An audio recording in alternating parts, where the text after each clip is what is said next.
आज हम लोग क्लास 10th का ट्रांसपोर्टेशन पढ़ेंगे जो लाइफ प्रोसेस का पार्ट 3 है। ठीक है, तो सबसे पहले हम लोग समझते हैं कि ट्रांसपोर्टेशन होता क्या है।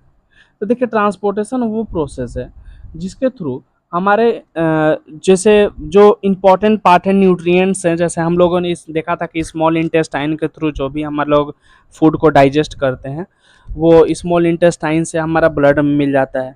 वैसे ही हम लोगों ने ये भी पढ़ा रेस्पिरेशन में कि ऑक्सीजन के थ्रू ऑक्सीजन जो है लंग्स के थ्रू आकर ब्लड में मिल जाता है, उसके बाद ब्लड पूरे बॉडी पार्ट्स में उसको डिस्ट्रीब्यूट करता है।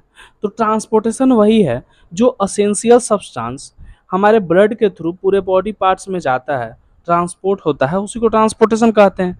अब ह्यूमन बींग में ऐसा होता है, हर एक एनिमल, जितने भी लिविंग ऑर्गेनिज्म होते हैं सारे में ऐसा होता है, प्लांट्स में भी होते हैं, एनिमल्स में भी होते हैं, सबका अपना अपना ट्रांसपोर्टेशन का अलग अलग मेथड है।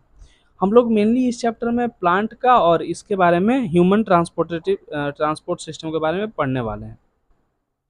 तो देखिए, ट्रांसपोर्टेशन है क्या। तो the circulatory system of human being, transportation in plants, ये सब हम लोग इस चैप्टर में पढ़ने वाले हैं। ठीक है, तो जैसे human being like other multicellular organism need a regular supply of food. तो जैसे ह्यूमन बींग है ना, वैसे ही अदर जो भी ऑर्गेनिज्म है सबको फूड और ऑक्सीजन का सप्लाई की जरूरत है। The function is perform by circulatory system और द ट्रांसपोर्ट सिस्टम। ये जो फंक्शन होता है इसको कौन कहता है? Circulatory system. सर्कुलेटरी सिस्टम क्या है? यही ना हमारा ब्लड को, मतलब ब्लड के थ्रू जो पूरे बॉडी पार्ट्स में सर्कुलेट हो रहा है सब कुछ, उसी को सर्कुलेटरी सिस्टम कहते हैं। सर्कुलेटरी सिस्टम में हमारा heart, arteries, veins and capillaries, ये सब सारे कुछ सर्कुलेटरी सिस्टम में ही आते हैं। और इसको एक ट्रांसपोर्ट सिस्टम भी कहते हैं, जिसके थ्रू जो भी असेंशियल पार्ट है वो ट्रांसपोर्ट हो गया, और या जो भी मतलब नॉन एसेंशियल है वो भी, जैसे कार्बन डाइऑक्साइड है, कार्बन डाइऑक्साइड भी इसी के थ्रू बॉडी से बाहर निकलता है हमारा, सर्कुलेटरी सिस्टम के ही थ्रू। तो हम लोग इसमें देखने वाले हैं ट्रांसपोर्ट इन ह्यूमन बींग। तो ह्यूमन बींग में क्या होता है? The circulatory system is responsible for plant in A various substance in A humans being. तो जो सर्कुलेटरी सिस्टम है ना, वो रिस्पॉन्सिबल है किस चीज़ के लिए? Transport of various substance. जो वेरियस सब्सटेंस है हमारे पूरे बॉडी पार्ट्स में, ह्यूमन बींग में जो जाते हैं वो किसके थ्रू जाते हैं? सर्कुलेटरी सिस्टम के थ्रू। सर्कुलेटरी सिस्टम ही एक ऐसा मीडियम है जिसके थ्रू हमारे बॉडी का सारा असेंशियल पार्ट, जैसे ऑक्सीजन हो गए, फूड जो भी हम लोग डाइजेस्ट किए वो सारे बॉडी पार्ट्स में जाएंगे, या कार्बन डाइऑक्साइड जो हमारा सेल से रिलीज होता है ऑक्सीजन के जाने के बाद, वो भी किसके थ्रू बाहर आएगा? इसी के थ्रू, सर्कुलेटरी सिस्टम के ही थ्रू। अब circulatory system composed of heart, देखिए इसमें क्या है, हार्ट है, आर्टरीज है, वेन्स है एंड ब्लड कैपिलरीज है, जिसको आगे हम लोग देखेंगे किसको कहते हैं। अब देखिए, सर्कुलेटरी सिस्टम में सबसे अगर ज़्यादा मेन रोल कोई प्ले करता है तो वो है ब्लड। ठीक है, तो ब्लड एक कैरियर ऑफ सब्सटेंस का रोल प्ले करता है। कैरियर ऑफ सब्सटेंस क्यों बोला जा रहा है इसको? अब जैसे ऑक्सीजन जो डिजॉल्व होगा ब्लड में ही होगा। ठीक है, जो भी न्यूट्रिएशन होगा स्मॉल इंटेस्टाइन से, ग्लूकोज, ये सब ये इसी के थ्रू होगा। ठीक है, तो आगे हम लोग देखते हैं हार्ट हमारा वर्क कैसे करता है। देखिए, नॉर्मल अगर हार्ट का हम लोग वेट का बात करें ना, तो वो 200 ग्राम का होता है, और हर एक इंसान के फिस्ट के बराबर होता है, मुट्ठी के बराबर होता है हार्ट। ठीक है, ऐसा माना जाता है कि जो भी इंसान है उसके एवरेज जो उसका मुट्ठी का मतलब जितना साइज है उतना ही हार्ट का साइज होता है। तो देखिए, पहले हमारा ब्लड वर्क कैसे करता है। हमारे ब्लड में क्या होता है ना, कि जब हमारा लंग से ऑक्सीजन हमारे बॉडी में आता है तो वो किसके थ्रू आता है? जब वो, ऐसा तो नहीं है कि वो डायरेक्ट पूरे बॉडी में चला जाएगा, वैसे नहीं जा सकता है वो जब लंग्स में हमारा ब्लड के साथ ऑक्सीजन जब मिला, ब्लड और ऑक्सीजन जब मिले, तो वो प्रिलिमिनरी वेन्स, ये आप देख सकते हैं प्रिलिमिनरी वेन्स, ये जो ग्रीन वाला दिख रहा है आपको, प्रिलिमिनरी वेन्स के थ्रू लेफ्ट आर्टरियम में आते हैं। सबसे पहले प्रिलिमिनरी वेन्स के थ्रू लेफ्ट आर्टरियम में आएंगे। यहाँ पे आप देख सकते हैं कि इसको जिसको कर रहे हैं डार्क कर रहे हैं, ये जो प्रिलिमिनरी वेन्स है इसके थ्रू हमारे लेफ्ट आर्टरियम में ब्लड आता है। अब यहाँ पे जब आ जाएगा ब्लड, उसके बाद यहाँ से वो नीचे चला जाएगा लेफ्ट वेंट्रिकल में। देखिए फिर से सुनिएगा, प्रिलिमिनरी जब भी लंग से हमारा ऑक्सीजनेटेड जो ब्लड है, ऑक्सीजनेटेड ब्लड किसको बोलेंगे? जिसमें ऑक्सीजन मिला हुआ है। तो ये जो प्रिलिमिनरी वेन्स के थ्रू लेफ्ट आर्टरियम में हमारा क्या आता है? ऑक्सीजनेटेड ब्लड आता है। लेफ्ट आर्टरियम में आने के बाद वो लेफ्ट वेंट्रिकल में नीचे फिर आ जाएगा, जैसे यहाँ पे भर जाएगा वो फिर नीचे आकर गिरेगा। क्यों, किसके थ्रू? ये यहाँ पे एक दरवाजा जैसा होता है, डोर जैसा, जिसको बल्ब बोलते हैं। यहाँ पे देखिए लिखा हुआ है बल्ब। तो इसके थ्रू वो लेफ्ट वेंट्रिकल में आएगा। अब यहाँ पे थोड़ा सा हार्ट कॉन्ट्रैक्ट होगा, कॉन्ट्रैक्ट मतलब आप समझ रहे हो, थोड़ा सा दबेगा वो, तो उसके वजह से क्या होगा कि यहाँ पे हाई प्रेशर बनेगा, और उस हाई प्रेशर की वजह से यहाँ पे आप देख रहे हैं अरोटा लिखा हुआ है, अरोटा, ठीक है। तो ये जो अरोटा है इसके थ्रू पूरे बॉडी पार्ट्स में ये चला जाएगा, अरोटा के थ्रू, जैसे यहाँ पे आप देख सकते हैं अरोटा है, तो इसके थ्रू पूरे बॉडी पार्ट्स में ये चला जाएगा, अरोटा के थ्रू। फिर से समझिएगा, यहाँ पे प्रिलिमिनरी वेंस, ये जो ग्रीन वाला पार्ट है उससे लेफ्ट आर्टरियम में आया, लेफ्ट आर्टरियम में आने के बाद लेफ्ट वेंट्रिकल में नीचे आया valve के थ्रू, और यहाँ से फिर कॉन्ट्रैक्ट हुआ हार्ट का, हाई प्रेशर में अरोटा के थ्रू पूरे बॉडी पार्ट्स में वो चला गया, ठीक है। अब जैसे ही ऑक्सीजन हमारा पूरे बॉडी पार्ट्स में चला गया तो वहाँ पे क्या हुआ, रिएक्शन हुआ, ठीक है, ग्लूकोज के साथ। तो वहाँ पे हम लोगों ने देखा था कि सेल क्या करेगा, रिलीज करेगा कार्बन डाइऑक्साइड को। तो वो कार्बन डाइऑक्साइड कैसे आएगा, कार्बन डाइऑक्साइड हमारा इसके थ्रू आएगा, सुपर वेना का हुआ, ये जितना भी ऊपर वाला पार्ट है ना बॉडी का हेड, ये सब इसके थ्रू, ये जो कार्बन डाइऑक्साइड वाला ब्लड है जिसको डीऑक्सीजनेटेड ब्लड कहते हैं, वो राइट आर्टरियम में आएगा, ठीक है। राइट आर्टरियम में आने के बाद वो जब यहाँ पे आ जाएगा, तो यहाँ पे आने के बाद फिर वो राइट वेंट्रिकल में चला जाएगा, यही इसके थ्रू, वल्व के थ्रू, ठीक है। अब जब राइट वेंट्रिकल में वो आया तो यहाँ पे भी कॉन्ट्रैक्ट शो करिए, कॉन्ट्रैक्ट शो का दबेगा, उसके प्रिलिमिनरी आर्टरीज के थ्रू ये फिर लंग्स में चला जाएगा, जिसके थ्रू क्या हो सके, जो भी डीऑक्सीजनेटेड ब्लड है, कार्बन डाइऑक्साइड हमारे बॉडी से बाहर निकल सके। एक बार हम लोग फिर से इसका फंक्शन को समझते हैं। प्रिलिमिनरी वेन्स के थ्रू ये जो ग्रीन वाला पार्ट है उसमें ऑक्सीजनेटेड ब्लड, ऑक्सीजन वाला ब्लड लेफ्ट आर्टरियम में आता है, फिर यहाँ से वाल्व के थ्रू यहाँ पे लेफ्ट वेंट्रिकल में जाएगा, लेफ्ट वेंट्रिकल में हाई प्रेशर बनेगा, कॉन्ट्रैक्शन होगा, तो यहाँ पे फिर अरोटा के थ्रू पूरे बॉडी पार्ट्स में चला जाएगा ऑक्सीजनेटेड ब्लड जिसमें ऑक्सीजन है। अब वहाँ से जो वहाँ गया ऑक्सीजन सेल में, तो वहाँ पे क्या बना, कार्बन डाइऑक्साइड, कार्बन डाइऑक्साइड वाला ब्लड सुपर वेना कावा, और ये सुपर वेना कावा के थ्रू राइट आर्टरियम में आएगा, और राइट आर्टरियम में फिर आने के बाद यहाँ पे कॉन्ट्रैक्शन होगा, उसके बाद राइट वेंट्रिकल से वो प्रिलिमिनरी आर्टरीज के थ्रू फिर लंग्स के पास चला जाएगा। अब देखते हैं इसमें आगे,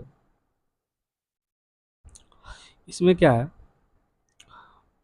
एक सेकेंड, हाँ देखिए अब पढ़ते हैं इसका लाइन में, transportation in human beings is done by the circulatory system. तो सर्कुलेटरी सिस्टम के थ्रू हमारा ट्रांसपोर्टेशन होता है, it is responsible for the supply of oxygen, ठीक है। तो ये जो ट्रांसपोर्टेशन होता है ना in human being is done by circulatory system, circulatory system के थ्रू डन होता है, और रिस्पॉन्सिबल होता है सप्लाई ऑफ ऑक्सीजन। न्यूट्रिएंट्स को भी, जैसे इंटेस्टाइन में हमारा न्यूट्रिएंट्स मिला हमारे बॉडी को, तो पूरे बॉडी पार्ट्स में कौन भेजेगा उसको, सर्कुलेटरी सिस्टम, ब्लड के थ्रू हो जाएगा। या removal of carbon dioxide, carbon dioxide तो रिलीज होगा ना, and the other excretory products. अब देखिए the circulatory system in human being mainly consist of the blood, चाहिए ब्लड वेसल्स, आर्टरीज और वेन्स और हार्ट। अब देखिए ब्लड क्या है पहले जानते हैं, blood consist of A fluid medium called the plasma, blood एक फ्लूइड मीडियम है जिसको प्लाज्मा बोलते हैं, इन विच सेल आर सस्पेंडेड, जिसमें सेल जो होते हैं ना सस्पेंडेड होते हैं। प्लाज्मा ट्रांसपोर्ट ए फूड, प्लाज्मा क्या करता है, फूड को ट्रांसपोर्ट करता है, कार्बन डाइऑक्साइड को करता है, और नाइट्रोजनियस वेस्ट को करता है, ठीक है। डिजॉल्व फॉर्म्स, डिजॉल्व फॉर्म मतलब इसी में आता है और फिर उसको रिलीज करेगा। अब देखिए रेड ब्लड सेल जो होता है वो कैरी करता है ऑक्सीजन। पूछा जा सकता है क्वेश्चन में कि रेड ब्लड सेल क्यों ऑक्सीजन को कैरी करता है, क्योंकि इसमें हीमोग्लोबिन होता है, हीमोग्लोबिन की वजह से रेड ब्लड सेल होते हैं, और हीमोग्लोबिन ही ऑक्सीजनेटेड ब्लड को कैरी करता है। अब हम लोग देखते हैं हार्ट, हार्ट क्या है, it is the main pumping organ, heart ही ना मेन पंप करता है ब्लड को, जिससे पूरे बॉडी पार्ट्स में हाई प्रेशर से एकदम स्पीड से वो जाएगा। हार्ट का काम ही क्या है कि ब्लड को एकदम जोर से पंप करना, जिससे पूरे बॉडी पार्ट्स में ऑक्सीजनेटेड ब्लड चला जाए। तो देखिए it is the main pumping organ of the body which is composed of cardiac muscles. अब देखिए कोई भी पूछता है कि हार्ट हमारा किस मसल से बना है, कार्डिक मसल से बना है। कार्डिक मसल्स क्या होता है, एक हार्ड मसल्स होता है जिसके थ्रू हमारा हार्ट बना हुआ है। अब ये जो होता है हमारा हार्ट जो होता है वो 4 चैम्बर में डिवाइड होता है, it is divided into the 4 chamber, ठीक है। यहाँ पे देखिए लिखा हुआ है right atrium, left atrium, right ventricle, left ventricle, chart दिख रहा है ना, ये चार इसका चार आपका or the main pumping organ, and it is divided into the four chamber which involve in the transportation of oxygenated and deoxygenated blood. जो ऑक्सीजनेटेड और डीऑक्सीजन मतलब ऑक्सीजन जिसमें है वो ब्लड को सप्लाई करने के लिए और डीऑक्सीजनेटेड ब्लड निकालने के लिए रिस्पॉन्सिबल होता है। यही चारों के चैम्बर के थ्रू निकलता है। हमारा ऑक्सीजनेटेड ब्लड इसके अंदर आएगा तो पूरे बॉडी में जाएगा, और डीऑक्सीजनेटेड ब्लड इसके अंदर पूरे बॉडी से कलेक्ट होकर आता है जिसमें कार्बन डाइऑक्साइड रहता है, और ये पूरे बॉडी में चला जाता है। और देखिए द अपर टू चैम्बर, ये जो जो ऊपर वाला जो चैम्बर है, दो two chambers are called atria atria and the lower two chamber are called the ventricles. ठीक है, ऊपर में आप इस फिगर में देख सकते हैं कि यहाँ देखिए इसको राइट आर्टरियम बोल रहा है, इसको लेफ्ट आर्टरियम बोल रहा है, दोनों आर्टरिया है, इसी को आर्टरियम बोल रहा है। राइट आर्टरियम लेफ्ट आर्टरियम, नीचे वाला राइट वेंट्रिकल लेफ्ट वेंट्रिकल है ना, तो यही बोल रहा है ये। अब देखिए कॉन्ट्रैक्शन, जो contraction of cardiac muscles is called the systole. जो कॉन्ट्रैक्शन माने जो दबता है हमारा कार्डिक मसल्स, हार्ट जब दबता है तो उसको बोलते हैं सिस्टोल, और जब रिलैक्स होता है मतलब क्या होता है, जब ये रिलैक्स करेगा ना हार्ट हमारा तब उसको बोलते हैं डायस्टोल। ठीक है, अब हार्ट हमारा वर्क कैसे करता है, मेन बात ये है। तो जो ऑक्सीजन रिच ब्लड होते हैं from the lungs come to the thin wall left chamber of the heart is called left atrium. इस फिगर में आप देखिए वहाँ भी हम लोग समझते हैं कि ये पल्मोनरी वेंस के थ्रू, ये जो ग्रीन वाला है इसके थ्रू हमारा लेफ्ट आर्टरियम में हमारा ब्लड आता है, लेफ्ट आर्टरियम में ब्लड आएगा। उसके बाद द लेफ्ट आर्टरियम रिलैक्स, ये क्या करता है थोड़ा सा कॉन्ट्रेस्ट उसका रिलैक्स होगा when it is collecting the blood. ये जो लेफ्ट आर्टरियम आप देख रहे हैं ना यहाँ फिगर में, जहाँ देखिए हम डार्क कर रहे हैं, लेफ्ट आर्टरियम में आता है ब्लड, यहाँ पे रिलैक्स होगा। उसके बाद ये क्या करेगा, थोड़ा सा कॉन्ट्रैक्ट, थोड़ा सा दबेगा और वो लेफ्ट वेंट्रिकल में valve के थ्रू नीचे आ जाएगा। देखिए क्या बोल रहा है कि it then contracts will next chamber the left ventricle में आ जाएगा and relax so that the blood is transported to it. अब देखिए यहाँ पे पल्मोनरी वेंस के थ्रू लेफ्ट आर्टरियम में आया, यहाँ से फिर लेफ्ट वेंट्रिकल में चला गया। अब इसके थ्रू ये अरोटा में आएगा, अरोटा के थ्रू यहाँ पे आप देख सकते हैं हाई प्रेशर में एकदम पूरे बॉडी पार्ट्स में चला जाएगा। तो देखिए क्या बोल रहा है कि the left ventricles when contract so that the blood is pump out of the body. जैसे ही लेफ्ट वेंट्रिकल हमारा आता है तो वो पूरे बॉडी में चला जाएगा, ठीक है, अरोटा के थ्रू। अब ये जो डीऑक्सीजनेटेड ब्लड है जिसमें मतलब सारे बॉडी पार्ट्स में गया तो वहाँ पे क्या हुआ, ऑक्सीजन जैसे गया तो वहाँ रिएक्शन हुआ था, कार्बन डाइऑक्साइड निकला वहाँ से, तो कार्बन डाइऑक्साइड डीऑक्सीजनेटेड है वो हमारे बॉडी में रहेगा तो हम लोगों को नुकसान होगा। तो उसको निकालने के लिए क्या होगा, उसको निकालने के लिए जो ऊपर वाला जो आप चेम्बर देख रहे हैं राइट आर्टरियम, ये जो ऊपर वाला चेम्बर देख रहे हैं आप राइट आर्टरियम, इसके थ्रू क्या होगा, सुपर वेना कावा के थ्रू ये आएगा, और इसके थ्रू ये लेफ्ट वेंट्रिकल में आएगा फिर, और उसके बाद पल्मोनरी आर्टरीज के थ्रू लंग्स में चला जाएगा। This is left atrium relax when the collecting the blood. देखिए यहाँ से सुपर वेना कावा से यहाँ पर राइट आर्टरियम में आया, यहाँ पर रिलैक्स हुआ, फिर ये कॉन्ट्रैक्ट होगा। क्या बोल रहा है कि the left atrium relax when the collecting the blood and the it contracts with the next chamber to the right ventricle. Right ventricles में इसको भेज देगा, यहाँ पे राइट वेंट्रिकल्स में। और यहाँ पे फिर क्या होगा कि जो राइट आर्टरियम है then pump the deoxygenated blood, यहाँ पे ये डीऑक्सीजनेटेड ब्लड को एकदम जोर से पंप करेगा और लंग्स के थ्रू भेज देगा और वहाँ पे ऑक्सीजन फिर ले आएगा। अब देखिए कार्डिक साइकिल किसको कहते हैं। कार्डिक साइकिल क्या है, one chamber of heart beat in which all the chamber of the heart contracts and the relax in once is called cardiac cycle.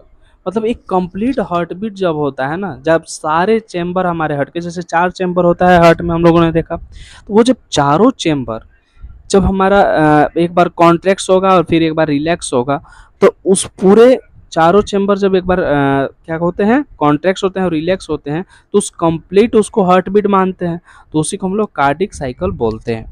अब देखिए आते हैं एक डबल सर्कुलेशन। डबल सर्कुलेशन क्या है, ये हमेशा पूछता है 10th में क्वेश्चन कि व्हाट इज डबल सर्कुलेशन। देखिए डबल सर्कुलेशन क्या है ना कि in the human heart blood pass through the heart twice in cardiac cycle. Cardiac cycle में 2 बार वो ब्लड का हमारा सप्लाई होता है। This type of circulation is called double circulation, इसको डबल सर्कुलेशन बोलते हैं। It ensure the complete segregation of oxygenated blood. देखिए एक बार ऑक्सीजनेटेड ब्लड गया तो पूरे बॉडी में गया, फिर डीऑक्सीजनेटेड ब्लड आया तो वो भी नेसेसरी है उसको निकालना बॉडी से, to warm up the blood animals, warm blooded animals. इसी की वजह से ये सब जो रिएक्शन होता है तो हमारा बॉडी क्या होता है, वार्म हो जाता है, गर्म हो जाता है, इसीलिए वार्म ब्लडेड एनिमल्स बोला जाता है। अब नोट में देखिए क्या बोला है कि since the verticals have the pump a blood into the various organ have the thick muscular wall of the artery। I see। अब आता है ब्लड वेसल्स। ब्लड वेसल्स से पहले ये समझिए, ये देखिए आर्टरीज, मैंने बोला था ना कि बताएंगे, ये हो गया आर्टरीज आपका, ये हो गया हमारा वेन्स। अब बीच में जहाँ पे आर्टरीज और वेन्स दोनों मिलते हैं उसको बोलते हैं हम लोग कैपिलरीज।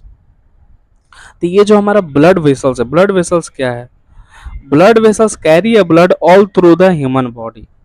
ब्लड वेसल जो होता है कैरी करता है पूरे ब्लड को, कहाँ से, ह्यूमन बॉडी के पूरे ब्लड से। कौन कैरी करेगा, यही करेगा।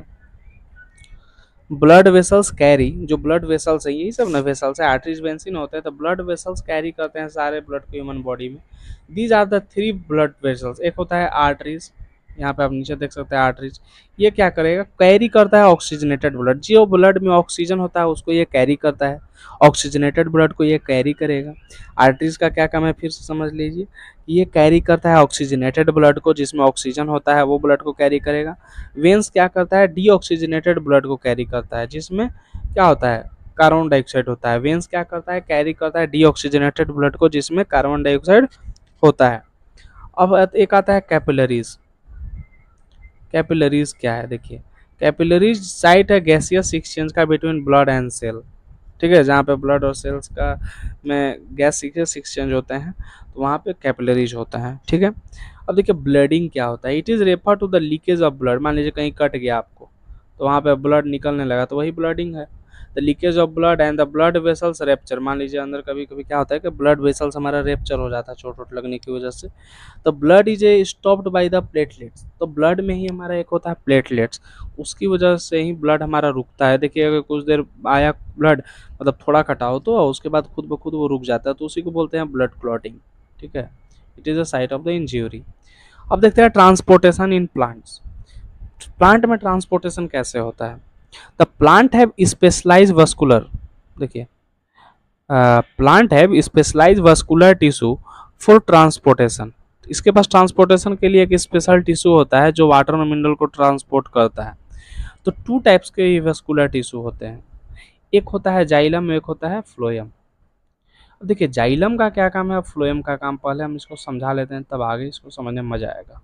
इस फिगर को आप समझिए, ये जो आप प्लांट देख रहे हैं, इस कोई भी फिगर को देखिए तो ये जो रूट के थ्रू, देखिए जाइलम का जो एक्स से है ना, जाइलम, जाइलम का क्या काम है, रूट और रूट के थ्रू सोयल से वाटर और मिनरल को वो प्लांट में ऊपर भेजेगा लिप्स के पास, जिससे वो खाना बना सके। तो जाइलम का बस एक ही काम है, जो वाटर और मिनरल को पूरे प्लांट के बॉडी पार्ट्स में भेजना, लिप्स के पास भेजना, जिससे वो खाना बना सके। तो वो यूनी डायरेक्शनल होता है। यूनी डायरेक्शनल क्यों बोलते हैं जाइलम को, इसलिए बोलते हैं क्योंकि वो रूट से सारे ऊपर के बॉडी पार्ट्स में जाता है, वो नीचे नहीं आता है, ठीक है। वो हमेशा ऊपर जाते रहेगा वाटर और मिनरल्स, ठीक है। अगर ज़्यादा वाटर होगा तो इवेपोरेशन के थ्रू निकल जाता है स्टोमाटा के थ्रू, लिप से ही, लेकिन वो यूनी डायरेक्शनल होता है। आप इस फिगर को देखिए ना, यहाँ पे आप देख सकते हैं कि ये जो ग्रीन वाला एरो है ये वाटर और मिनरल्स को ऑब्जर्व करके पूरे प्लांट के बॉडी पार्ट्स में भेज रहा है। इस फिगर में भी आप देख सकते हैं कि जाइलम जो ग्रीन वाला है यूनी डायरेक्शनल है, ऊपर की ओर जा रहा है, ठीक है। और फ्लोएम का क्या काम है ना, ये जब पत्ता से में खाना बन जाता है, लिप्स में खाना बन जाता है, तो ये सारे बॉडी पार्ट्स में भेजता है, तो ये किसी भी डायरेक्शन में जा सकता है। देखिए यहाँ पे जो आप रेड वाला एरो देख रहे हैं, पिंक वाला, ये सब ये क्या करे, किसी भी डायरेक्शन में जा रहा है, क्योंकि ये फ्लोएम है। फ्लोएम का काम यही है कि जब लिप्स खाना बना लिया तो उसको सारे बॉडी पार्ट्स में ट्रांसपोर्ट करना, खाना बन जाने के बाद, जिससे सभी को, सारे बॉडी पार्ट्स को न्यूट्रिशन मिल ले। फिर से एक बार समझिए, जाइलम का काम है वाटर और मिनरल्स को रूट से लेकर ऊपर भेजना, यो यूनी डायरेक्शनल होता है। अब फ्लोएम का जो काम है ना, वो जब लिप्स में खाना बन जाता है तो उसको पूरे बॉडी पार्ट्स में पहुंचाना। अब आगे हम लोग स्टेटमेंट इसका देखते हैं। जैसे जाइलम क्या है, it is responsible for transport of water and mineral. Xylem को ही थ्रू रूट के थ्रू वाटर और मिनरल्स ऊपर जाता है जाइलम टिश्यू की वजह से। Of the different part of the plant, xylem tissue consist of the vessels and the tracheids, ठीक है ना। अब फ्लोएम का क्या काम है, it is responsible for transport of food from the leaves to different body parts. पूरे body parts में ये ट्रांसपोर्ट करता है फूड को। अब देखो ट्रांसपीरेशन क्या होता है, loss of water in the form of water vapour. हमने क्या बोला कि जाइलम हमारा पूरे दिन क्या करेगा, रूट से लेकर वाटर को ले जाते रहेगा, तो वहां पे क्या होगा, ज्यादा वाटर हो जाएगा ना, तो इसके लिए क्या होता है, वो ट्रांसपोर्टेशन इवेपोरेशन के थ्रू जब जो वाटर होगा लॉस करेगा प्लांट, उसी को ट्रांसपीरेशन बोलते हैं। ठीक है, जब हमारा वाटर जो है वाटर वेपर इवेपोरेशन के थ्रू वाटर को लॉस करता है, तो उसी को क्या बोलते हैं हम लोग, ट्रांसपीरेशन बोलते हैं। It help in absorption and the upward movement of water minerals dissolve in the root of the leaves. इसके थ्रू क्या होता है, देखिए ऊपर वाला जो गया वाटर और मिनरल्स, वो इवेपोरेट होकर निकल गया, तो उसकी वजह से क्या होगा, वो जो रूट है ना वो और खींचेगा जाइलम टिश्यू के थ्रू, और खींचेगा, जिससे प्लांट में वो जा सकता है। Thank you very much. इस चैप्टर को एक बार देख लीजिएगा अच्छे से, और अगला वीडियो 1-2 दिन में आ जाएगा।